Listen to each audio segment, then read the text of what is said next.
हाँ जी दोस्तों, so welcome to a channel stories by T. एक ऐसा चैनल जहाँ पे आपका भाई सुनाता है आपको कुछ thrilling spine chilling horror stories. ये कहानी जैसे कि मैंने आपको बताया आयशा ने हमें भेजी है दिल्ली से एंड ये उनकी ट्रू स्टोरी है। एंड इसमें इस कहानी के बीच बीच में मैं आयशा के वॉइस नोट्स भी आपको लगाऊंगा ताकि आपको इस कहानी की जो इंटेंसिटी है, सिचुएशंस की जो गंभीरता है वो आपको समझ में आएगी। तो चलिए इसी बात पे कहानी शुरू करते हैं।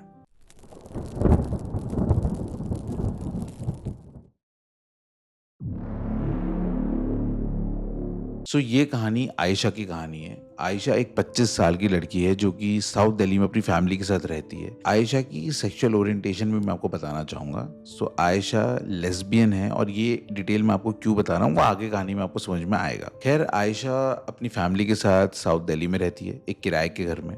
आयशा के पेरेंट्स के बारे में भी आपको बताना चाहता हूँ। आयशा के मॉम और डैड दोनों ने इंटर रिलीजन मैरिज करी, मतलब दोनों अलग अलग रिलीजन से थे। जब उन्होंने शादी करी तो उसके माँ के घर से भी और बाप के घर से भी दोनों की फैमिलीज ने उन्हें सपोर्ट नहीं किया, उनको बाइकआउट कर दिया एक तरह से। तो इन लोगों ने घर से हट के शादी करी एंड शादी करने के बाद जो कुछ भी उन्होंने बनाया वो जीरो से स्टार्ट किया, स्क्रैच से स्टार्ट किया। आयशा का परिवार एक छोटा सा प्यारा सा परिवार है।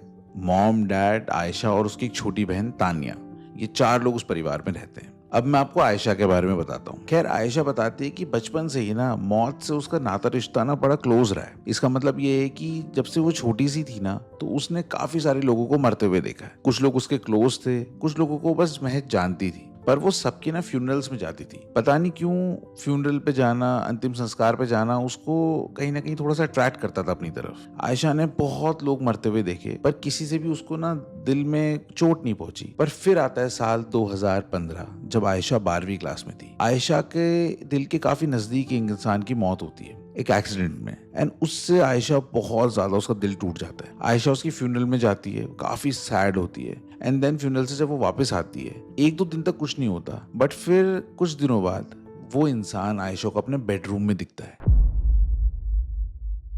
बिल्कुल वैसे ही जैसे असली हो। पर कैसे? वो इंसान तो मर गया था। तो आयशा को क्या दिख रहा है फिर? आयशा को समझने में ज्यादा टाइम नहीं लगता कि जो कुछ भी वो देख रही है वो इस दुनिया की चीज नहीं है, वो दूसरी दुनिया की ही चीज है। वो जो कुछ भी थी वो आत्मा थी, आकृति थी, आई डोंट नो क्या था वो। बट आयशा को ये जरूर फील हुआ उसे देख के कि वो जो भी चीज थी वो आयशा को नुकसान नहीं पहुंचाना चाहती थी। शायद वो आयशा को बस गुड बाय करने के लिए आई थी। ये बात जब आयशा ने मुझे बताई तो बड़े कामली बताई है, बट आयशा बताती है कि उस टाइम पे वो बहुत ज्यादा घबरा गई थी। ऑब्वियसली एक 12वीं क्लास की बच्ची कितना घबरा जाएगी अगर वो किसी आत्मा को अपने रूम में बैठा हुआ देखेगी तो, और वो आत्मा सिर्फ उसे दिख रही है और किसी को नहीं दिख रही। इसके बाद इमीडिएटली आयशा की तबीयत बहुत ज्यादा खराब हो जाती है। उसको बहुत ज्यादा हाई फीवर आता है, 2-3 दिन तक वॉमिटिंग होती है एंड तीसरे दिन वो अपनी मदर को ये बात बताती है।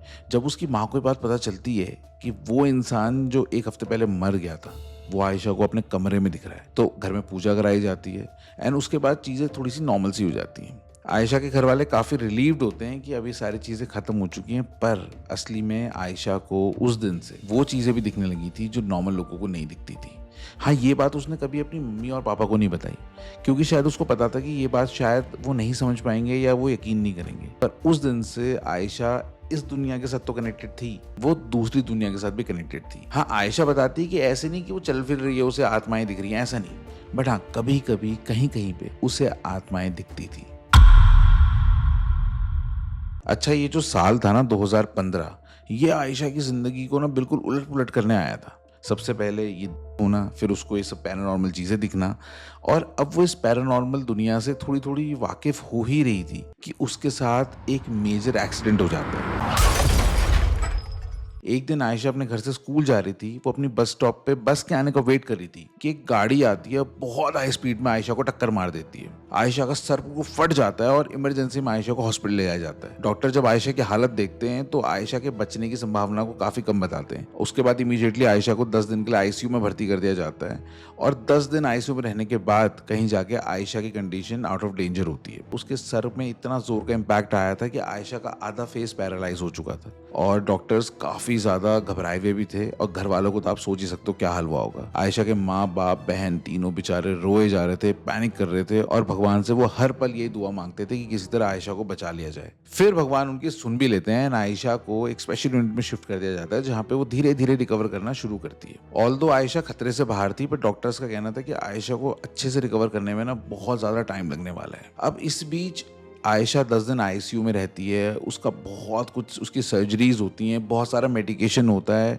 खर्चे होते हैं, एंड देन स्पेशल यूनिट में हर दिन के लाखों रुपए जा रहे होते हैं। और इस वजह से आयशा के जो पेरेंट्स हैं उनकी सारी सेविंग्स एग्जॉस्ट हो जाती है। वो बहुत ही बड़े फाइनेंशियल क्राइसिस में आ जाते हैं। आयशा के पेरेंट्स के पास तो कोई और इंसान भी नहीं होता है जिससे वो मदद मांग सके, क्योंकि दोनों के ही परिवारों ने उन्हें बाइकआउट कर दिया था। खैर किसी तरह से वो आयशा का इलाज कराते जाते हैं। आयशा धीरे धीरे रिकवर करते जाती है। इसी बीच आयशा तो हॉस्पिटल में होती है, पर उसके पेरेंट्स ये डिसीजन लेते हैं कि अभी वो जिस घर में रह रहे थे वो एक 2 BHK हाउस था और उसका किराया काफी ज्यादा था। आयशा के पेरेंट्स ये एक म्यूचुअली डिसीजन लेते हैं कि वो इस घर को ना बदल लेते हैं, क्योंकि अगर इस घर में रहेंगे तो इस किराए के साथ शायद जो ट्रीटमेंट है उसको अफोर्ड नहीं कर पाएंगे। तो वो लोग ना उसी एरिया में घर देखना शुरू करते हैं। अब वो साउथ दिल्ली में रह रहे होते हैं और जो लोग को भी दिल्ली के बारे में पता है, south Delhi is very expensive. तो वो साउथ दिल्ली के अराउंड घर देखने लगते हैं, थोड़े थोड़े आउटस्कर्ट्स में, जहां से वो कुछ पैसे बचा पाए। साथ में ही ये सब तो चल ही रहा होता है। हॉस्पिटल में आयशा की रिकवरी धीरे धीरे हो रही होती है।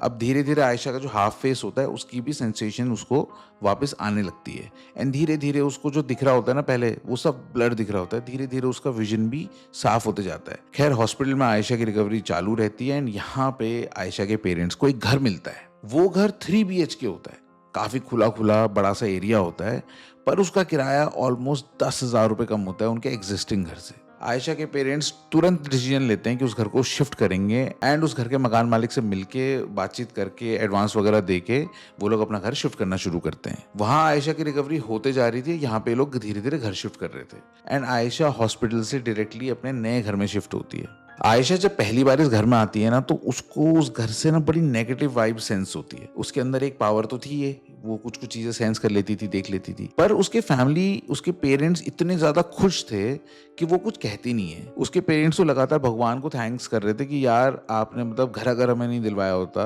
तो हम लोग कैसे गुजारा कर रहे होते। तो आयशा को समय पे कोई भी चीज बोलना मुनासिब नहीं लगा। इसके बाद थोड़ा घर के बारे में बताता हूँ मैं आपको कि वो घर कैसा था। सो वो घर में क्या था कि जैसे आप मेन डोर खोलते थे तो एक हॉल आता था। उस हॉल के लेफ्ट साइड में एक रूम था, जो कि एक छोटा सा रूम था जिसमें वेंटिलेशन वगैरह भी नहीं था। एक छोटी सी खिड़की थी जो कि ना शाफ्ट्स में खुलती थी, तो उसको बंद रखना, शाफ्ट आप समझ रहे हो ना, जहाँ से पाइप वगैरह जाती है, बिल्डिंग का जो पीछे का पार्ट होता है, तो वो विंडो खोलने का कोई फायदा कहीं से था भी नहीं, क्योंकि वेंटिलेशन होती नहीं थी। उस रूम से आगे एक पतली सी गली थी, एक कॉरिडोर सा बनता था और उस कॉरिडोर के राइट में टॉयलेट्स थी।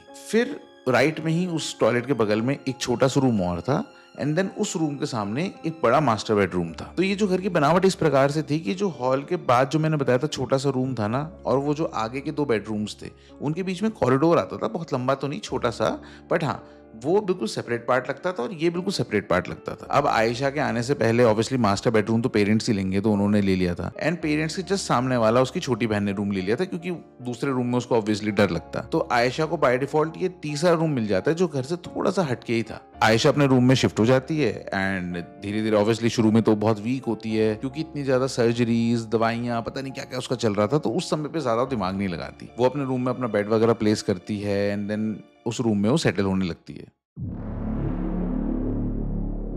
आयशा धीरे धीरे घर में सेटल तो हो रही होती है, पर आयशा के एग्जाम्स भी नियर होते हैं। तो आयशा अक्सर ना रात को लेट तक पढ़ाई किया करती थी। अच्छा, इसी बीच एक और बड़ी बढ़िया चीज आयशा के साथ हुई होती है कि आयशा को एक पार्टनर मिल गई होती है, उसकी एक गर्लफ्रेंड। कुछ सालों पहले आयशा को रियलाइज हुआ कि उसको लड़कों में कुछ दिलचस्पी नहीं है, उसको लड़कियां पसंद है। तो आयशा को जब लड़कियां पसंद आने लगी तो अपने आप में बचपन में ये भी बड़ी एक डिफरेंट सी फीलिंग है, क्योंकि आप चाहते हो कि आप लड़के पसंद करो, आप चाहते हो कि आप वो काम करो जो दुनिया कर रही है, बट देन आपका मन, आपकी आत्मा गवारा नहीं होती, तो आप करते वही हो जो आपका दिल चाहता है। अब ऐसी सिचुएशन में जब आप लेस्बियन हो और आप एक बच्ची हो, तो आपको पार्टनर मिलने की चांसेस बहुत कम होते हैं, क्योंकि अगर आप किसी और की बात बताओगे तो लोग आपकी मजाक उड़ाएंगे। बट देन इस बीच आयशा को, जस्ट बिफोर एक्सीडेंट, आयशा को एक लड़की मिली होती है जो कि अगेन लेस्बियन होती हैं, ये दोनों आपस में बात करने लगते हैं एंड इनकी दोस्ती बहुत गहरी हो जाती है। धीरे धीरे ये दोनों एक दूसरे को प्यार करने लगते हैं।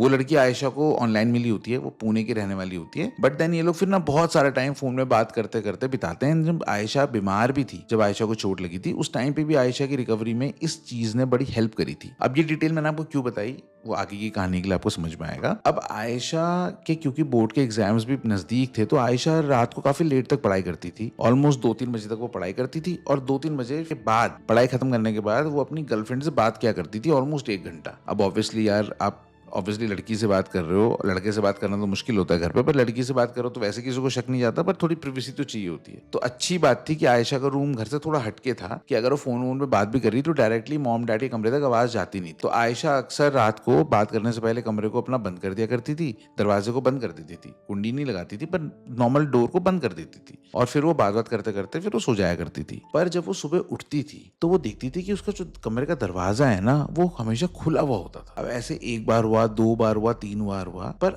आयशा को एक चीज समझ में ये नहीं आती थी कि दरवाजा खुल कैसा रहा अपने आप, क्योंकि ना तो कोई हवा आने की जगह, खिड़कियां वगैरह सब पूरी पैक्ड, ना ही वो दरवाजा ऐसा है कि वो अपने आप खुल जाए, क्योंकि दिन में जब वो दरवाजा बंद रहता था तो शाम तक बंद ही रहता था। पर ऐसा रात में ही क्यों, और जब वो सोती थी उसी टाइम पे दरवाजा क्यों खुल जाता था। सो आयशा को ऐसे लगने लगा कि शायद उसके पेरेंट्स चुपके चुप्पे ना उस पे जासूसी कर रहे हैं। वो चुपके से रात को आके चेक करने के लिए आते हैं कि यार ये सो रही है या ये पढ़ाई कर रही है। तो आयशा को इस चीज से ना बड़ी इरिटेशन सी होने लगी, पर उसने उस समय पे कुछ कहा नहीं। अच्छा, इस घर की जो एनर्जीज थी वो कुछ अजीब सी तो थी जो आयशा ने महसूस करी थी। इस घर में ना धीरे धीरे इसके पेरेंट्स का बिहेवियर चेंज होने लगा था। अभी इस घर में शिफ्ट हुए कुछ महीने ही हुए थे कि आयशा के पेरेंट्स बहुत ही एजिटेटेड रहने लगे थे। वो हर बात पे चिढ़ जाते थे, चिड़चिड़े रहते थे, उनकी आपस में बहुत लड़ाइयाँ होती थी और अब उनकी आयशा के साथ भी बहुत ज्यादा लड़ाई होने लगती थी। हर बात में डिसएग्रीमेंट्स, आयशा वर्सेस आयशा की फैमिली हो चुका था उस घर में। आयशा को ना ऐसा फील होने लगा था जैसे वो कट ऑफ सी हो गई है घर से। आयशा के घर में बिफोर एक्सीडेंट या इस घर में शिफ्ट होने से पहले एक नियम था कि चाहे कुछ भी हो जाए, डिनर सब लोग साथ में ही किया करते थे। पर अब कई बार ऐसे दिन होते थे कि आयशा अपने रूम में होती थी और आयशा के मॉम डैड खाना खा लेते थे और आयशा को पता भी नहीं चलता था। आयशा को जब भूख लगती थी वो लिविंग रूम में जाती थी,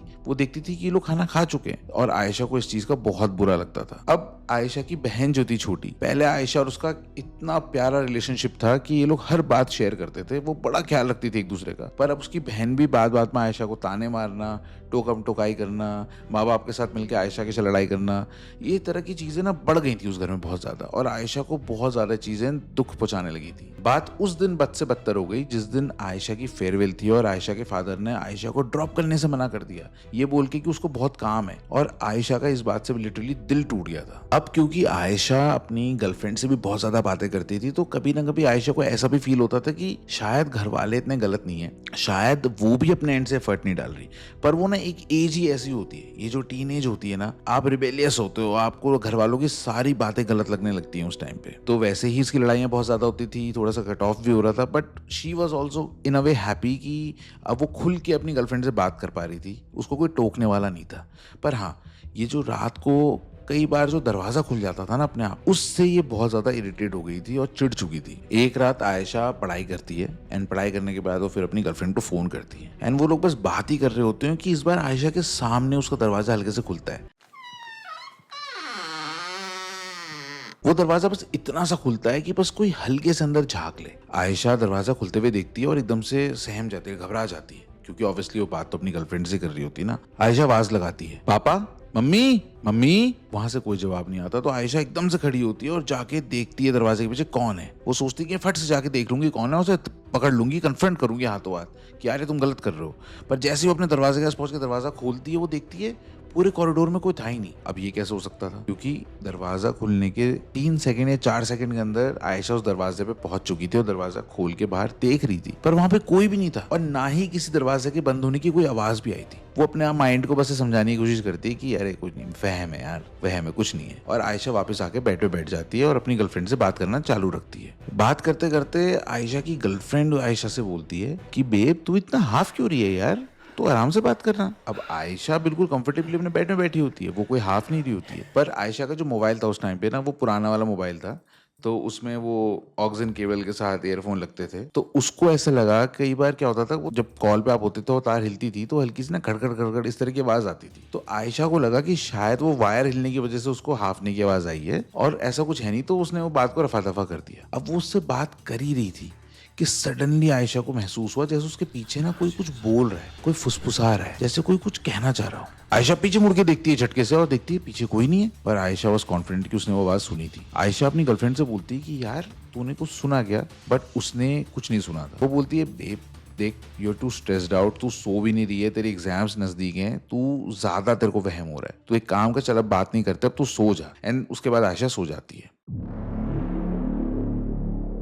अब ऐसे ही आयशा के साथ हर दूसरे तीसरे दिन ये दरवाजे खुलने वाला इंसिडेंट तो होता ही था, पर उसके बाद आज आयशा के साथ कुछ और खतरनाक होने वाला था। आयशा बात करते करते ना फोन पे बिस्तर में गोल गोल ऐसे घूमती रहती थी। आपने भी करा होगा, हर कोई करता है, फोन में बात करते करते ना लेट के कभी इधर कभी उधर। जब आप बात करने में एकदम ऑक्यूपाइड होते हो, दिमाग से एकदम घुसे होते हो, तो आयशा इस तरह से बेड में बैठी थी कि वो उसके सामने दीवार थी और पीछे दरवाजा था, पीछे रूम खाली था उसके पूरा। आयशा फोन में बात कर ही रही थी कि सडनली उसको ऐसे लगा जैसे उसके पीछे कोई खड़ा है और वो बहुत तेज तेज से सांस ले रहा है। आयशा इस बार श्योर थी कि उसके पीछे से ये वो आवाज आई है, एंड वो आवाज इतनी तेज थी कि जो आयशा की गर्लफ्रेंड थी उसने भी वो आवाज सुनी थी। वो आयशा को बोलती कि आयशा ये तेरे को भी आवाज आई है क्या, या मेरे को ही आ रही है हाफने की, या कोई सांस ले रहा है, समझ नहीं आ रहा है, आयशा तेरे को आ रही है क्या। आयशा बिल्कुल म्यूट थी। आयशा को पसीना आने लगते हैं, आयशा के हाथों में कंपन मच जाता है, literally she could feel the chills down the spine. Ayesha बहुत सारी अलग अलग चीजें देख पाती थी, पर ये आवाज आना बहुत अलग था उसके लिए। आयशा बैठे बैठे इतना ज्यादा घबरा जाती है कि वो कांपने लगती है। आयशा की गर्लफ्रेंड कॉल पे होती है दूसरे एंड पे, और वो ऑब्वियसली ऑडियो कॉल होता है, तो वो बार बार आयशा को बोल रही थी कि babe are you there, babe कहाँ गई, हेलो हेलो।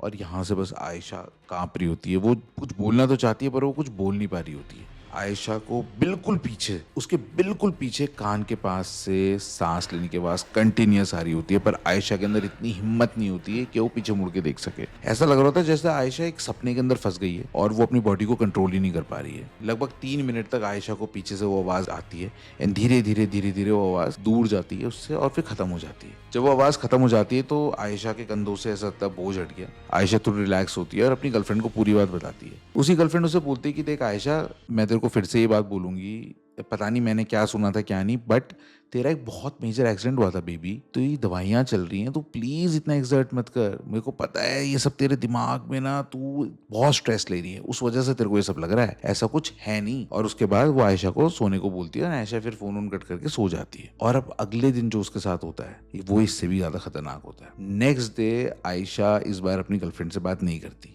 वो अपनी गर्लफ्रेंड को बोलती कि यार वो बहुत थकी हुई है और वो आज जल्दी सो जाएगी, और आयशा अपने बेड में बस लेट जाती है। वो बस वेट कर रही होती है कि अब कुछ ना कुछ इस रूम में हो और इस बार वो एक बहादुर इंसान की तरह उस चीज को कन्फ्रंट करे। बेड में लेटे लेटे आयशा बस वेट ही कर रही होती है कि उसकी आंख लग जाती है, और फिर कुछ देर बाद उसकी आंख खुलती है एक अजीब सी आवाज से। उसकी अलमारी से एक अजीब सी आवाज आ रही थी, जैसे कोई लोहे को ना हल्के हल्के से ठोक रहा हो।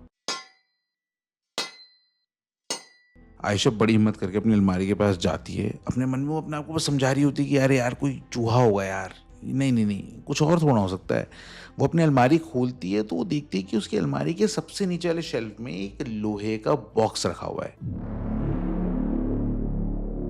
वो मेटल बॉक्स देख के आयशा को याद आता है कि ये मेटल बॉक्स तो इसके कमरे में बहुत पहले से पड़ा हुआ है, आई थिंक इनका तो नहीं है ये। अब इत्तेफाकन अब उस मेटल बॉक्स से आवाज आनी बंद हो चुकी थी, तो आयशा उसको बिल्कुल टच नहीं करती, वो अलमारी को बंद करती है और सुबह अपनी मॉम से पूछती है, मम्मी वो मेरे रूम में कोई लोहे का बक्सा सा रखा हुआ है ना पुराना सा, वो आपका है क्या, या पापा का है, किसका है वो। तो आयशा की मम्मी उसे बताती है कि ये जो मेटल का बॉक्स है, जब इस घर में लोग शिफ्ट हो रहे थे, इस घर में बाकी कोई भी सामान नहीं था, एक बस तेरे कमरे की अलमारी थी और उस अलमारी के अंदर ही छोटा सा मेटल बॉक्स रखा हुआ था। अब जब इसके मॉम डैड ने मेटल बॉक्स देखा था तो इनके मकान मालिक को बताया था उस बारे में, तो मकान मालिक ने बोला था कि अरे यार ये आपसे पहले जो रहते थे ना ये उनका है शायद, इसकी तो देखो चाबी भी नहीं है मेरे पास, मैं काम करता हूँ उनको बोल देता हूँ ले जाएंगे वो। अब ये इनको कंफर्म नहीं था कि इनके मकान मालिक ने उनको बोला कि नहीं बोला, क्योंकि ऑब्वियसली जब उसको एडवांस मिल गया, किराया वराया मिल गया, तो उसके बाद कौन ही बॉदर करता है ना, वो अपने काम में व्यस्त हो गया था। तो वो बॉक्स यहीं पे पड़ा रह गया था और उसके बाद इसकी मॉम ने भी क्या करा, उस बॉक्स को कोने में करा और उसके ऊपर सामान रख दिया कि चलो यार सेटल होना है, हमें शिफ्ट होना है। क्योंकि उस टाइम पे आयशा हॉस्पिटल में थी, इन पे बड़ा प्रेशर था, तो इन लोगों ने भी उंगली नहीं करी होगी, वो बॉक्स वहीं का वहीं वैसे ही रह गया था। और वो बॉक्स अब 3-4 महीने बाद कुछ अजीब सी एक्टिविटीज कर रहा था जो कि सिर्फ आयशा को पता थी। अब ये बातें जनरली बच्चे अपने माँ बाप को बता देते हैं, पर आयशा की अपने पेरेंट्स के साथ रिलेशनशिप इतना स्ट्रेन हो चुका था, उनकी इतनी लड़ाइयाँ हो रही थी इस बीच,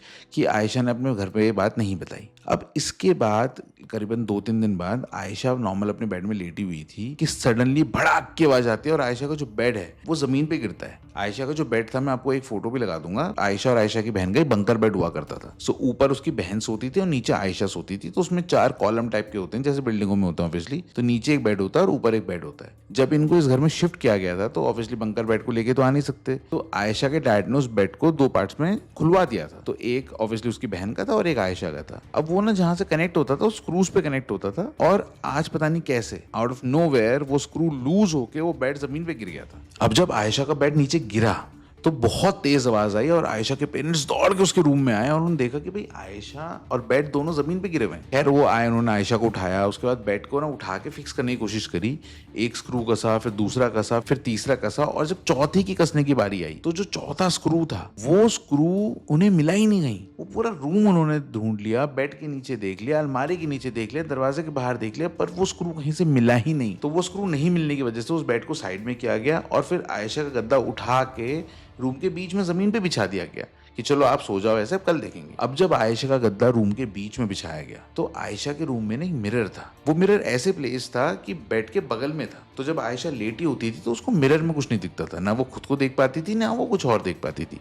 पर अब बेड सरक के मिरर के सामने आ गया था। अब आयशा लेटे लेटे अपने सामने मिरर को देख रही थी। खैर उसके बाद आयशा ऑब्वियसली अपने फोन में कुछ कुछ कर रही होती है, चैट वगैरह कर रही होती है, कि उसका जो पेरिफेरल विजन होता है ना, विजन होता है, जैसे मैं इस माइक को अगर देख रहा हूँ तो मैं यहाँ पे कुछ होगा तो मुझे फील होगा कि कुछ हो रहा है। सो ऐसे ही आयशा के पेरिफेरल विजन में वो शीशा भी था। अब आयशा अपने मोबाइल में कुछ लिख रही थी कि सडनली उसको ऐसा रियलाइज हुआ कि उस शीशे में ना कोई है, कुछ दिख रहा है। जैसे वो शीशे की तरफ देखती है तो कुछ नहीं होता है, गायब हो जाता है। आयशा वॉज कॉन्फिडेंट कि वहां पे कुछ तो था, पर ऑब्वियसली अब आयशा को वो नहीं दिख रहा है, या वो शायद जो कुछ भी था वो आयशा के सामने अभी अपने आप को रिवील नहीं करना चाह रहा था। आयशा घबरा चुकी होती है, आयशा के रोंगटे खड़े हो गए होते हैं, पर आयशा अभी भी अपने घर पे इस बात को नहीं शेयर करती। आयशा के बोर्ड के एग्जाम्स ओवर हो जाते हैं एंड आयशा बहुत अच्छे नंबरों से बोर्ड के एग्जाम्स क्लियर कर देती है। After all that she had gone through, ये एग्जाम के results were very nice. And इसके बाद आयशा का प्लान सिंपल होता है। आयशा कहीं के लिए अप्लाई नहीं करती, आयशा पुणे के सारे कॉलेजेस में अप्लाई कर देती है। अपने घर पे वो बोल देती है वेरी स्ट्रिक्टली कि अगर मैं पढ़ूंगी तो पुणे ही पढ़ूंगी, नहीं तो मैं जाऊंगी ही नहीं कॉलेज। इसके बाद आयशा पुणे जाती है एंड पुणे जाके वो सारे एग्जाम्स एक एक करके देती है एंड आयशा का एक कॉलेज में एडमिशन भी हो जाता है। खैर पुणे जाते ही वो अपने पार्टनर से भी मिली होती है, वो दोनों साथ में पहली बार टाइम स्पेंड करते हैं, एक दूसरे को असली में देखते हैं, एक दूसरे का हाथ पकड़ते हैं, खाना खाते हैं। It was a beautiful experience for Ayesha. वो इतना ब्यूटीफुल, इतना हसीन एक्सपीरियंस था। फिलहाल तो आयशा वहां पे एक छोटा सा गेस्ट हाउस में एक कमरा लेके रह रही होती है, पर इसके बाद आयशा एक पीजी में मूव कर जाती है। अब उस पीजी के बारे में बताना चाहूंगा मैं आपको। वो जो पीजी होता है वो 4 मंजिल का होता है और नीचे की 3 मंजिलें सारे कमरे वहां पे फुल होते हैं। तो आयशा को 4th फ्लोर पे रूम मिलता है, पर अच्छी बात ये थी कि वो जो रूम था वो ट्विन शेयरिंग था। अब आयशा के लेस्बियन होने का फायदा भी है, अगर कोई बॉयफ्रेंड हो आपका, लड़का हो, तो आपसे मिलने नहीं आ सकता, पर हाँ एक लड़की दोस्त जरूर मिलने आ सकती है। तो आयशा ने वो ट्विन शेयरिंग रूम इसीलिए लिया था कि उसको था कि यार यहाँ पे अब कौन ही आएगा रहने, और जो ट्विन शेयरिंग रूम में अक्सर उसकी पार्टनर वहाँ पे आ जाया करती है और ये लोग साथ में टाइम बिताया करते थे। अच्छा एक ड्रॉबैक भी था उस हॉस्टल में, उसमें लिफ्ट नहीं थी, तो जो भी अप डाउन आपको ऊपर नीचे करना था ना, वो आपने सीढ़ियों से ही करना था। अब सब कुछ स्मूथली चलते चलते 2-3 महीने हुए थे कि आयशा गॉट डिच्ड बाय हर पार्टनर। आयशा तो प्यार में बिल्कुल पागल थी अपनी गर्लफ्रेंड के, बट एक दिन उसकी गर्लफ्रेंड आती है और उसको बताती है कि यार आयशा, मेरे तो फैमिली वाले ना यूएस जा रहे हैं, उनकी ना पापा की ना ट्रांसफर हो गई है वहाँ पे जॉब, और मैं भी ना अब यूएस जाने की सोच रही हूँ, तो मैं ना इनडेफिनेट टाइम के लिए जा रही हूँ, तो अब आई थिंक बहुत लॉन्ग हो जाएगा रिलेशनशिप, एक काम करते हैं ना, लेट्स ब्रेकअप। और ये बोल के वो चली जाती है और आयशा लिटरली वहाँ पे शॉक में खड़ी होती है। उसको उसको यकीन नहीं हो रहा होता ये क्या हुआ उसके साथ। आयशा बस मन में ये सोचती है कि यार आई जस्ट होप कि ये कोई प्रैंक हो या कोई मजाक हो, बट उसकी ये बात सच्ची प्रूफ हो जाती है जब उसकी पार्टनर एक्चुअल में उसको छोड़ के यूएसए चले जाती है। वो मोमेंट था और आज तक का दिन है। आयशा बताती है कि उस लड़की से आयशा की आज तक कभी भी कोई भी बात नहीं हुई है उसके बाद। अब आयशा ब्रेकअप के बाद ऑब्वियसली बहुत ज्यादा उसको मेंटल स्ट्रेस, मेंटल ट्रॉमा उसको पहुंचा था और वो इतनी ज्यादा अकेली महसूस करने लगी थी, ऐसा लगता था कि बिल्कुल पराये शहर में वो आ गई, क्योंकि वो यहाँ पे आई सिर्फ अपनी गर्लफ्रेंड की वजह से ही थी, नहीं तो दिल्ली में पढ़ती ना वो। अब वो यहाँ आ चुकी थी, घर वाले पैसे दे चुके थे, फीस भर चुके थे, there was no way Ayesha could go back, and वो यहाँ पे ना बहुत ही तन्हाई और बहुत ही अकेलापन महसूस करने लगी थी। धीरे धीरे डिप्रेशन से निकलने के लिए आयशा ने और भी एक्टिविटीज शुरू करी। अब फीस तो माँ बाप ने भर दी थी, खर्चा पानी में माँ बाप दे देते थे, पर पॉकेट मनी मतलब एक्स्ट्रा एक्सपेंस के लिए, अपने शौक पूरा करने के लिए आयशा ने सोचा कि यार वो क्यों ना बच्चों को फुटबॉल सिखाए। आयशा स्कूल में फुटबॉलर रह चुकी थी एंड वो नेशनल्स तक खेल चुकी थी। सो उस पीजी के सामने एक पार्क था और वहां पे जाके आयशा ने प्रोफेशनली बच्चों को फुटबॉल सिखाना शुरू किया। आयशा को जो धोखा मिला था प्यार में, उसकी वजह से उसकी मेंटल स्टेटस काफी बिगड़ चुका था, पर अब जो आगे उसके साथ होने वाला है वो उसको मेंटली और फिजिकली दोनों ही तरह से तोड़ने वाला था। एक दिन आयशा ऐसे बच्चों को फुटबॉल सिखा रही थी कि एक बच्चा दौड़ के आया, अपने आप को कंट्रोल नहीं कर पाया और फुल स्पीड में आयशा से टकराया। वो आयशा से टकराया तो आयशा गिरती है, उसका पैर मुड़ जाता है और उस पैर मुड़ने की वजह से आयशा का लिगामेंट रप्चर हो जाता है। उसकी वजह से आयशा के पैर में पूरा प्लास्टर लग चुका था, आयशा की मोबिलिटी 0 हो गई और आयशा रहती कहाँ थी? चौथे मंजिल पे, ऐसे घर में जहाँ लिफ्ट भी नहीं है। अब अगर उसे कुछ खाना पीना भी होता था तो आयशा को वहां से नीचे उतर के आना पड़ता था। वो बहुत मुश्किल से नीचे आती थी, खाना खाती थी और फिर वैसे ही इतनी तकलीफ सह के ऊपर जाती थी वापस। इस वजह से आयशा और ज्यादा फिजिकली टूटने लगी थी और मेंटली तो आयशा बिल्कुल टूट चुकी थी। आयशा ने ना अपनी जिंदगी में एक चीज ये महसूस करी थी कि जब कभी भी वो बहुत लो हुई है या बहुत ज्यादा स्ट्रेस में हुई है, तभी उसको ये ना एंटिटीज और ये सारी चीजें महसूस होना और दिखना हुआ है। यानी कहीं ना कहीं जब उसका दिमाग कमजोर होता है ना, तो ये सारी चीजें ना आयशा को नजदीक आने लगती हैं। ऐसा ही टाइम अभी आयशा का चल रहा था। वो बहुत ज्यादा टूट चुकी थी, मेंटली थक चुकी थी और वो बस अपने कमरे में दिन भर खुद को बंद करके वहां पे बस लेटे रहती थी। अब दोस्तों यहाँ से शुरू होती है एक्चुअल हॉरर स्टोरी। आयशा अब जब सोती थी ना तो उसको कुछ अजीब सपने से आने लगे। वो सपने स्लीप पैरालिसिस की तरह होते थे पर एकदम रियलिस्टिक। ऐसा लगता था जैसे उस सपने पे हर चीज आयशा देख सकती है। वो एक्चुअल में सपने में खड़ी है। आयशा को जो सपने आते थे ना वो बड़े वायलेंट से सपने आते थे। उन सपनों में या तो किसी की मौत हो रही होती थी, या तो खून खराबा हो रहा होता था, या फिर कोई जानवर या इस तरह की कोई चीज जो कि बहुत ही ब्रूटली कोई चीज तबाह कर रही होती थी या किसी को मार रही होती थी। इस तरह के कॉमन सपने उसको हर रात आने लगे। अच्छा, ये सपने सारे अलग अलग थे पर एक चीज इन सपनों में कॉमन थी। हर सपने में उसे एक बुढ़िया और एक बच्चा दिखता था। ये जो बुढ़िया और ये बच्चे होते थे ना, ये कभी भी उस सपने के मेन कैरेक्टर नहीं होते थे। ये हमेशा साइड लाइंस में खड़े होते थे। जैसे अगर आयशा को सपना आ रहा है कि वो एक सब्जी मंडी के बीच में खड़ी है और दूर से कोई जानवर भागते हुए आ रहा है उसे मारने के लिए, तो वो जो बुढ़िया और जो बच्चे होते थे ना, वो साइड में खड़े होकर देख रहे होते थे। ऐसे ही अगर वो कोई सपना देख रही है जहाँ पे उसकी किसी क्लोज्ड वन की डेथ हो चुकी है, तो बस उस फ्यूनरल में बहुत सारे लोग खड़े होते थे और उसी फ्यूनरल में पीछे की तरफ को अपने आप को थोड़ा सा छुपाते हुए वो बुढ़िया और वो बच्चा उसे दिखते थे। अब ये जो बुढ़िया और उसके बच्चों के सपने थे, ये हर रात आयशा को आने लगे थे। अभी तक इन सपनों में क्या होता था कि वो जो बुढ़िया और जो बच्चा था वो आयशा से थोड़ा दूर होते थे, वो आयशा के नजदीक नहीं आते थे। पर जैसे जैसे दिन बीतते जा रहे थे, जैसे जैसे सपने इंटेंसिफाई होते जा रहे थे, वो बुढ़िया और उसके बच्चे धीरे धीरे आयशा के नजदीक नजदीक नजदीक आते जा रहे थे। वो इतने नजदीक पहुंच चुके थे कि आयशा उनके चेहरे की झुर्रियां देख सकती थी अब सपने में, वो भी एकदम क्लियरली, जैसे सब कुछ उसके सामने अभी हो रहा हो, सपने में नहीं। इन सब के चलते आयशा ने अपनी पढ़ाई में भी ध्यान नहीं दे पा रही थी। एक तो उसका पैर टूट गया था, ऊपर से इस तरह के सपने, वो बहुत ही ज्यादा परेशान थी, पर ये बात वो किसी से शेयर नहीं कर सकती थी। इसके बाद दोस्तों मैं एक कहावत आपको बताना चाहूंगा कि वो कहते हैं ना कि भगवान आपको तकलीफ उतनी देता है जितना आप सह सको। तो शायद आयशा की जो तकलीफें थी वो कुछ ज्यादा बढ़ गई थी, तो भगवान ने सोचा कि थोड़ा कम कर देते हैं। आयशा के हॉस्टल की मेस में एक काका काम करते थे। सब लोग उन्हें काका के नाम से बुलाया करते थे। एक दिन वो ऊपर साफ सफाई करते हुए आए, दरवाजा खुला था तो उन्होंने आयशा की हालत देखी और उसके बाद उनको उन पे बड़ी दया आई। तो काका ने आयशा को 3 वक्त का खाना ऊपर ही लाके देना शुरू कर दिया, जिससे आयशा को काफी रिलीफ फील हुआ। अब कुछ दिन तक तो काका ने खाना दिया, पर 3 बार का खाना हर दिन देना थोड़ा सा टफ होता है। तो काका ने भी अपने हाथ जोड़ लिए और आयशा से माफी मांग ली। अब आयशा अपने रूम में एक तरह से ट्रैप्ड थी। वो रूम के बाहर किसी और इंसान की मदद से जा नहीं सकती थी। अगर उसे अपने वॉकर पे भी आना होता तो उसको एक इंसान की मदद लगती थी। आयशा बहुत ज्यादा बेबस और लाचार फील करने लगी थी। वो बहुत ज्यादा अंदर से कमजोर हो गई थी। अब आयशा की जो ये बेबसी थी, ये जो उसकी हेल्पलेसनेस थी, ये उसके घर वालों को पता नहीं थी। उसके घर वालों को पता था कि हाँ उसके पैर में चोट लगी है, उसका प्लास्टर लगा है, पर उनको ये नहीं पता था कि किस हद तक आयशा भी परेशान है। घर वाले इस बात से बिल्कुल बेखबर थे कि आयशा पुणे में कितना ज्यादा स्ट्रगल कर रही है। खैर घर वालों को तो पता नहीं था, पर वहाँ के आस पड़ोस के जो लोग थे और जो आयशा के फ्रेंड्स थे, जो होते हैं ना नॉर्मल हेलो हाई वाले फ्रेंड्स हो जाते हैं, वो देख पा रहे थे कि वो बेचारी कितना परेशान हो रही। तो ऐसे ही आउट ऑफ नोवेयर आयशा की एक फ्रेंड आती है आयशा के पास और आयशा को हेल्प ऑफर करती है। आयशा की फ्रेंड आयशा के साथ उसके रूम में ही शिफ्ट हो जाती है एंड देन आयशा की काफी हेल्प करने लगती है। धीरे धीरे आयशा उससे ओपन अप होती है। आयशा उसे अपने ड्रीम्स के बारे में बताती है, बट वो बात ही ऐसी है ड्रीम्स की कि कोई भी इंसान एकदम से ना यकीन नहीं करेगा आपकी बात पे। पर इसके बाद आता है वो दिन जो आयशा बताती है कि उसकी लाइफ का सबसे भयानक डे था टिल नाउ। इस रात आयशा को स्लीप पैरालिसिस होता है, पर ये इतना अलग तरीके से हुआ था जो कि ना मैंने कभी सुना है। अभी तक इतनी कहानियां मैं आपको सुना चुका हूँ और ना ही आयशा ने कभी सुना था। सो आयशा रात को सोती है और उसको ड्रीम आता है और ड्रीम में वो सिमिलर तरह के ड्रीम होते हैं, वॉयलेंट, खून खराबा, मार काट, इस तरह का ही वो ड्रीम होता है। पर उस सपने में अलग ये होता है कि हर बार उसके सपनों में एक वो ओल्ड लेडी और वो बच्चा आता था ना, इस बार वो लोग इसके सपने में नहीं होते हैं। इनफैक्ट सपने में आयशा ढूंढ भी रही होती है उन्हें कि वो लोग कहाँ है, बट उसे कहीं नहीं दिखते। और जैसे ही वो सपना खुलता है, आयशा बेड पे लेटी होती है और अपने ठीक सर के ऊपर पंखे पे उसको वही औरत लटकी हुई दिखती है। और वो सिर्फ नॉर्मली लटकी नहीं होती है, उसने फांसी लगाई होती है और उसका जो चेहरा है ना पूरा गला हुआ होता है, पूरा खराब हो गया होता है। आयशा उस औरत के ठीक नीचे लेटी थी और लिटरली वो अपने आप को मूव नहीं कर पा रही थी। आयशा की आंखें लिटरली उसकी आंखों पे देख रही थी और आई कांटेक्ट हो रहा था। आयशा ना सांस ले पा रही थी, ना ही हिल पा रही थी। वो एक तरह से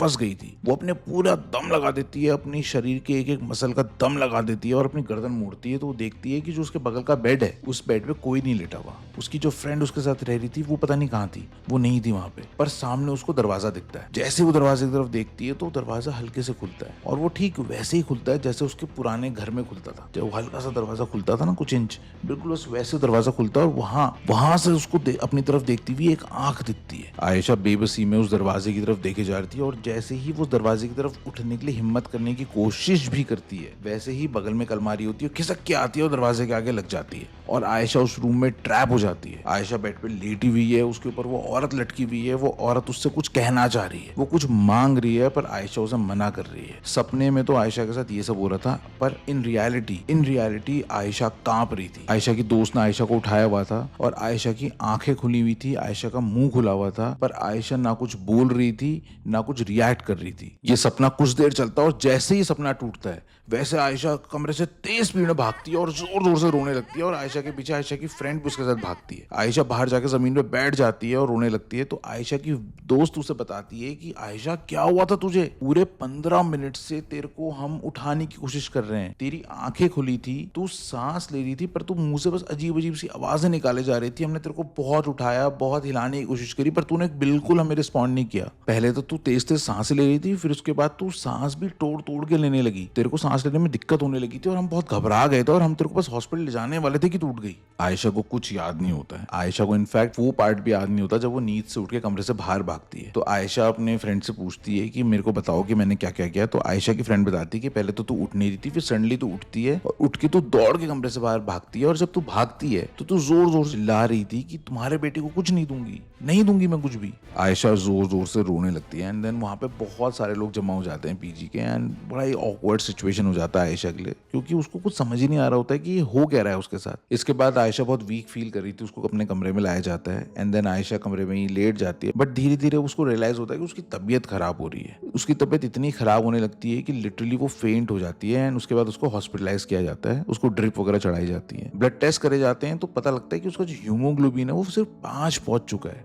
ओनली 5। एक्चुअली इस बीच ना आयशा ने ढंग से खाना खाया होता है, ना ही उसने अपनी केयर करी होती है, ऊपर से मेंटल स्ट्रेस, तो ये सब अलग ही लेवल का चल रहा होता है। जब उसका एक्सीडेंट हुआ था, एक्सीडेंट बहुत दिनों पहले नहीं हुआ था, 1 साल ही हुआ उस एक्सीडेंट को हुए, और उस एक्सीडेंट के बाद, इतने मेजर एक्सीडेंट के बाद बॉडी ढंग से रिकवर हुई नहीं थी कि ये सब शुरू हो जाता है। मेंटली आप परेशान हो, स्ट्रेस्ड हो, खाना ढंग से नहीं खा रहे हो, अपने घर पे नहीं हो, पैर अलग टूट गया, तो अंदर से आपका शरीर बहुत कमजोर हो जाता है, बहुत टूट जाता है। और यही बात डॉक्टर ने उसे बताया कि अब तो कुछ दिन हॉस्पिटल में तेरे को रहना पड़ेगा और हॉस्पिटल में रहने के बाद हम तेरा यहाँ पे ढंग से ट्रीटमेंट करेंगे, उसके बाद आप ढंग से खाना वगैरह खाओगे तो आप ठीक हो जाओगे। तो 2 दिन करीबन वो हॉस्पिटल में एडमिट रहती है एंड देन उसके बाद वो वापस अपने पीजी आ जाती है। इन सारे चीज़ों के बारे में आयशा ने अपने घर पे नहीं बताया था, मतलब हल्का फुल्का तो बता देती थी बट नॉट मच, क्योंकि कम्युनिकेशन ज़्यादा नहीं था, थोड़ा सा रिलेशनशिप स्ट्रेन था, तो वो खुद से ही सारी चीज़ें मैनेज कर रही थी। क्या पता अगर वो अपने घर पे होती तो शायद इतना कुछ उसे नहीं झेलना पड़ रहा होता अकेले। अब इत्तेफाक ये हुआ कि आयशा जब वापस अपने पीजी आती है तो उसके बाद उसको ये सपने आने बंद हो जाते हैं। जैसे कि वो जो एक बड़ा वाला सपना आया था ना, बस वो दी एंड वाला सपना था, उसके बाद अब सब खत्म हो गया। तो जब वो सपने आने बंद होते हैं तो धीरे धीरे उसकी सैनिटी वापस आती है एंड इसी बीच जो उसकी फ्रेंड होती है वो फ्रेंड भी अपने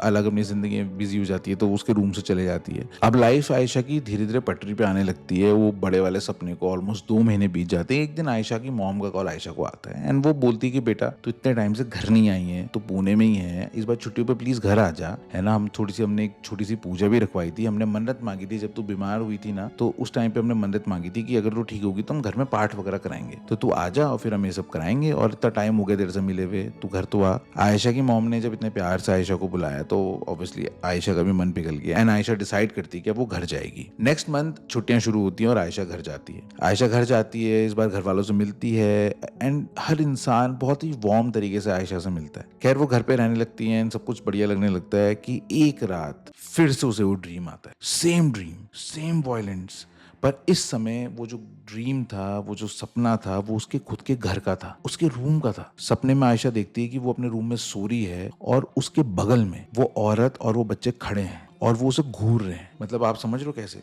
कि आयशा खुद को देख पा रही है थर्ड पर्सन से कि वो बेड में सोई हुई है और उसके बेड के बगल में वो खड़े हैं और उसको घूरे जा रहे हैं कि वो उठे और वो कुछ करें, और वो बहुत स्केरी था, बहुत ज्यादा स्केरी था, और उसकी नींद खुल जाती है। अब जैसे वो सपना आयशा को आया था ना, आयशा की रूह कांप जाती है, क्योंकि वो इतने दिनों से वो बहुत रिलैक्स थी, उसको लग रहा था शायद ये जो कुछ भी चीजें हैं ना ये खत्म हो चुकी हैं, पर वो चीज फिर से स्टार्ट हो चुकी थी। वो दिन आयशा का बहुत खराब जाता है। अगेन स्ट्रेस के मारे वो अपने घर वालों से बात नहीं करती, जो इतने दिनों से सब कुछ अच्छा चल रहा होता है, वो फिर से घर वालों को लगता है कि यार इसको क्या हो गया। फिर नेक्स्ट रात आती है, आयशा डिनर करके अपने रूम में आती है और इस बार वो सोने से बहुत ज्यादा घबरा रही होती है। उसको घबराहट हो रही होती है अगर वो सो गई तो पता नहीं क्या होगा। वो बहुत कोशिश करती है खुद को जगे रहने की, पर लेट नाइट करीबन 4 साढ़े 4 बजे उसको नींद आ जाती है, और इस बार जब उसे नींद आती है तो उसको होता है स्लीप पैरालिसिस। इस बार जब स्लीप पैरालिसिस में देखती है, that was really really scary. Sleep paralysis में वो महसूस करती है, वो देखती है कि वो अपने बेड में लेटी हुई है, जाम हो चुकी है, उसके हाथ पैर बिल्कुल अकड़े में है, वो बिल्कुल सीधी लेटी हुई है। वो सिर्फ अगर देख सकती है तो छत और बस आंखें रोल डाउन करके थोड़ा थोड़ा दरवाजे का पार्ट वो देख सकती है। जैसे आप ऊपर को देखोगे और नीचे को आप बस मुंडी आप हिला नहीं सकते, बट सिर्फ आईज हिला सकते हो,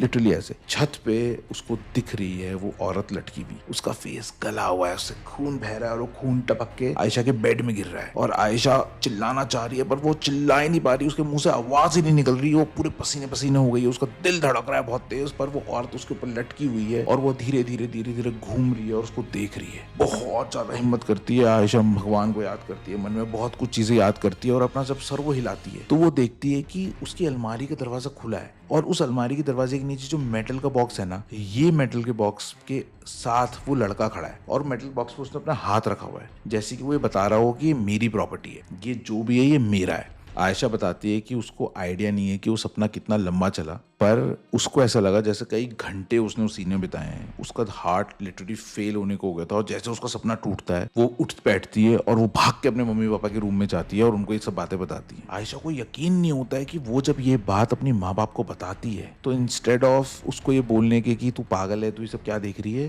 वो लोग उस बात को मान जाते हैं, क्योंकि ये सारी चीजें कुछ हद तक कम लेवल तक उनके साथ भी हो रही होती हैं। आयशा अपने पेरेंट्स को बोलती है कि पापा इस घर को इमीडिएटली खाली करते हैं, इस घर में वो जो मेटल बॉक्स है ना उसमें कोई इशू है। अब आयशा के पेरेंट्स सुबह होते ही पंडित जी से बात करते हैं, तो सब लोग उनको यही बताते हैं कि वो जो बॉक्स है वो बहुत टाइम से यहाँ पे रखा गया है एंड पता नहीं उसके अंदर क्या है, तो उसको हटाना, उठाना, इवन टच करना भी बहुत रिस्की है। कोई भी इंसान रिस्क लेने के लिए तैयार क्यों ही होगा। तो एक काम करते हैं कि आप घर में ना पूजा रखवाइए, एक बढ़िया पूजा रखवाते हैं, सारी नेगेटिविटी कुछ हद तक कम हो जाएगी, एंड उसके बाद आप लोग एक तब तक नया घर देखिएगा। घर पे पूजा रखवाई जाती है, तो जो आयशा की मॉम है वो सिख रिलीजन से वो बिलोंग करती थी, तो वो एक पाठ रखवाती हैं घर पे, और वो जो पाठ होता है वो पाठ 3 दिन तक चलना होता है। उसमें 4 पार्ट ही आते हैं और वो एक एक करके पार्ट करते हैं, पार्ट बाय पार्ट, और वो पार्ट इस प्रकार का होता है कि उसको 3 दिन तक तोड़ना नहीं होता है। अगले ही दिन वो पार्ट वहाँ पे रखवाया जाता है एंड वो पार्ट शुरू करा जाता है। जब वो पार्ट शुरू करा जाता है तो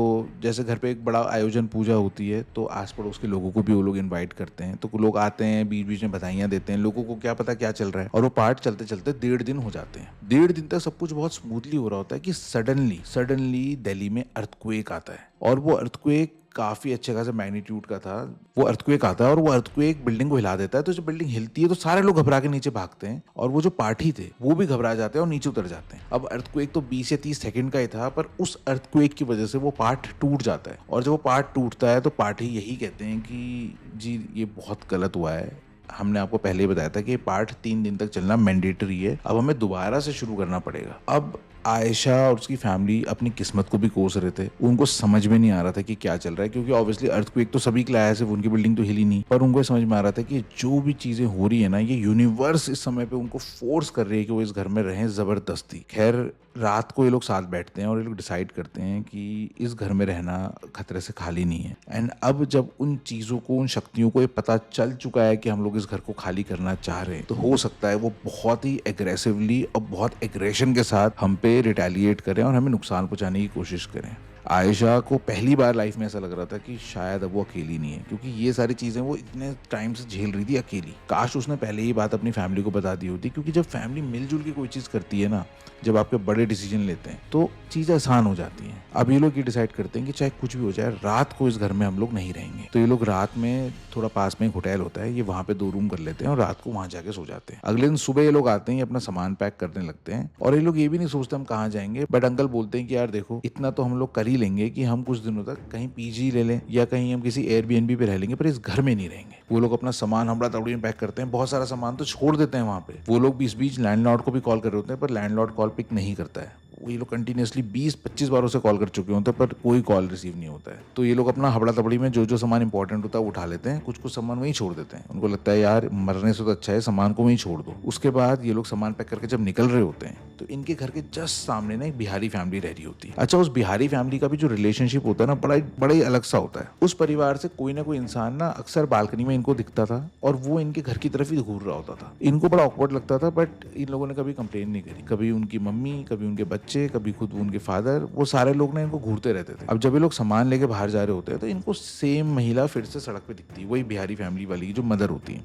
वो लेडी इनके पास आती है और इनको बस एक लाइन बोलती है कि भाई साहब, बहन जी, अच्छा हुआ आप लोग इस घर से जा रहे हैं, मुझे तो बड़ा अब सुकून मिलेगा। ये बात सुन के वो बड़े हैरान हो जाते हैं और वो मुझसे पूछते हैं कि आप ऐसा क्यों कह रही हैं। तो वो औरत बताती है कि इस घर में पिछले 5 साल से वो देख रही है, लोग आते हैं फिर जाते हैं, आते हैं जाते हैं। वो आते तो बड़े खुश हैं, वो घर ही कुछ ऐसा है कि लोगों को इतना अट्रैक्ट करता है अपनी तरफ कि लोग बड़े हैप्पीली आते हैं, पर कोई भी ना ठीक हालत में ऐसे जाता नहीं। कई सारे लोग तो मेंटली सिक हो गए, कुछ लोगों की डेथ हो गई, किसी को कोई बीमारी लग गई। चाहे कोई भी इंसान हो, इस घर से जब भी गया है ना, तो वो अपना कुछ ना कुछ खो के ही गया है। और शायद आप, मुझे पता नहीं आपने क्या खोया क्या नहीं, पर आप शायद पहले ही हो जिनको मैं ठीक ठाक हालत में इस घर से जाते हुए देख रही हूँ। ये सुन के आयशा और आयशा की फैमिली के पैरों तले जमीन खिसक जाती है। वो बोलते हैं कि ऐसा क्यों, पर कोई हिस्ट्री है क्या इस घर की। तो वो लेडी बताती है इनको कि आज से करीबन 8 साल पहले इस घर पे किराए में रहने के लिए एक बुढ़ी औरत और बेटा आए। जब वो लोग आए थे तो इन्होंने देखा था, पर उसके बाद कोई उनसे खास इंटरेक्शन इनका हुआ नहीं। वो लोग इस घर में रहते थे और जैसे भी रहते थे पता नहीं क्या करते थे, क्योंकि वो कभी ना बालकनी में आते थे, ना ही वो घर के बाहर कभी इनको दिखते थे। 2 या 3 साल वो लोग इस घर में रहे, पर 1 या 2 बार ऐसा था, बस 2 या 3 साल में, जब वो लेडी उनको दिखी या वो बच्चा उनको दिखा। फिर एक दिन ये देखते हैं कि उस घर के आगे पुलिस खड़ी है। तो ये लेडी वहां जाती है और जब वो इंक्वायर करती है तो पता चलता है कि अंदर कुछ गलत चीज हुई है। थोड़ी देर बाद इनको पता चलता है कि अंदर वो जो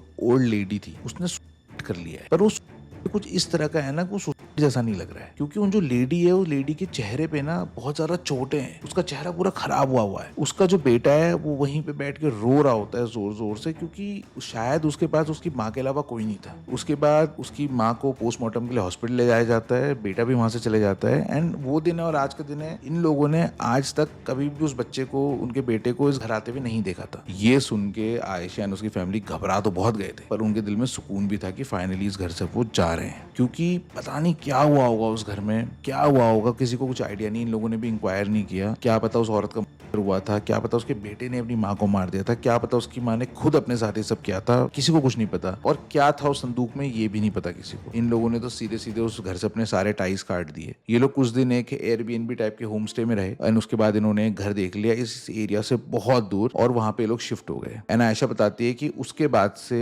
इनकी लाइफ काफी हद तक सही चल रही है, नॉर्मल चल रही है। आयशा को अभी भी कई बार वो एंटिटीज वगैरह दिखने लगती हैं, पर आयशा बताती है कि उनका भी एक पैटर्न है। जब भी वो स्ट्रेस में होती है या परेशान होती है मेंटली, तो ये सारी चीजें उसको दिखने लगती हैं। शायद ये सारी चीजें इतनी ताकत इकट्ठा कर लेती हैं आयशा के अगेंस्ट कि अपने आप को उसके सामने विजिबल करा लेती हैं। बट जब आयशा खुश होती है, हैप्पी होती है, अपना ख्याल रखी होती है, तो ये सारी चीजें उसे दिखना कम हो गया होता है। राइट नाउ आयशा अपनी लाइफ में बहुत हैप्पी है। She is living with her partner. उसकी फैमिली को उसके सेक्सुअल ओरिएंटेशन के बारे में पता है। She is been open about it, social media पे भी वो ओपन है एंड शी सेज कि she is very happy. And ये कहानी सुनाने का उसका मकसद बस ये था कि वो ये लोगों को बताना चाहती है कि जब कभी आप कोई घर किराए पे लो ना, तो सबसे पहले आप उस घर को अच्छे से आस पड़ोस में इंक्वायर करो। उसके बाद घर में आप अच्छे से हर चीज चेक करो कि कोई ऐसी चीज तो नहीं है जो किसी पुराने इंसान की, क्योंकि आपको पता नहीं है वो चीज क्या है, वो पॉजिटिव है, नेगेटिव है, सुपर नेगेटिव है, क्या पता आपको, क्या पता क्या था उस मेटल बॉक्स के अंदर। सो दोस्तों ये थी आयशा की कहानी एंड आई होप आपने कहानी पूरी सुनी हो, आपको कहानी पसंद आई हो। सो अगर पसंद आई तो वीडियो को लाइक कर दीजिए, चैनल को सब्सक्राइब कर दीजिए। आप सब्सक्राइब नहीं कर रहे हो, सब्सक्राइबर्स कम बढ़ रहे हैं। आप वीडियो को शेयर करेंगे, चैनल ग्रो करेगा तो मुझे भी मोटिवेशन मिलेगी और मैं कुछ ऐसी ही कहानियां और भी आपके सामने लेके आ पाऊंगा।